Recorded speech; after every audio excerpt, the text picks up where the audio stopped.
David Njoku. Now, we were high on this guy for quite a while, and, he's been crappy for long enough where a lot of people were rightfully, I would say, starting to bail out. Yep. But now I'd say his stock for the first time all year is actually going up. Why? He's off season highs right now in targets, catches, and yards. He saw 11 targets, caught 6 of them for 69 yards, which doesn't seem like a humongous deal.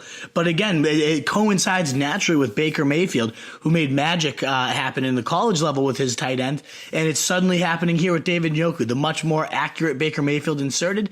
And he's suddenly up to 111 yards and 18 targets in his last 2 weeks. That's very solid at a position that's so injury riddled, that's so inconsistent that you can't find a guy that sees a steady path of volume. That's huge for Njoku, this athletic freak. He got plagued again with 2 drops, which is unfortunate because he could have had an even bigger day, probably ripped one into the end zone, unfortunately.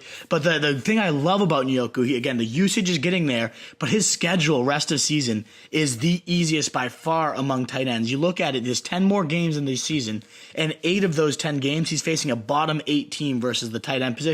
And the only 2 that are above the top 8 at defending the tight end are Chargers and Falcons, who are both, whether they defend the position decent or not, they're both potential shootout games. So I like everything about his schedule, his usage, the way Baker Mayfield targets him. He's, to me, the clear number 2 in this offense right now, especially Higgins is now banged up. Callaway's on the decline. It seems like Njoku's the only one really rising in that offense as Baker's taken over, and I absolutely love him moving forward with that schedule.